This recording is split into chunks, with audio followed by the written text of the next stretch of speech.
Welcome back to KVUE News at 10.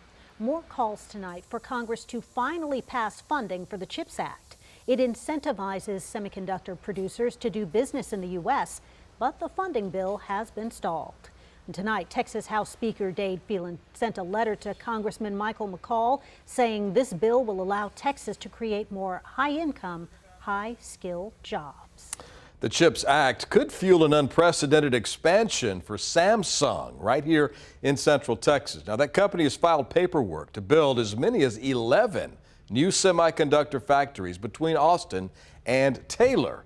The $17 billion factory in Taylor is already, of course, in the works. And today I had a chance to speak with Taylor's mayor about what this kind of investment would mean for his community.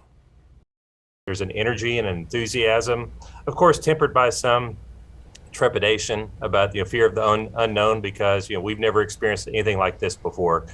Certainly in our community, I'm not sure there's many places in the world that have had something on the scale of an investment approaching potentially $200 billion.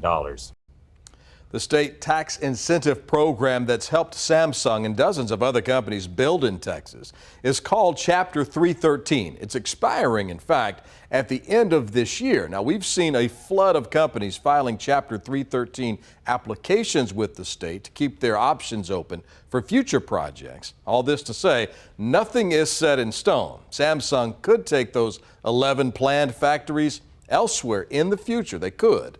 But the CHIPS Act funding could also create big incentives to do business here in the U.S., specifically here in the state of Texas.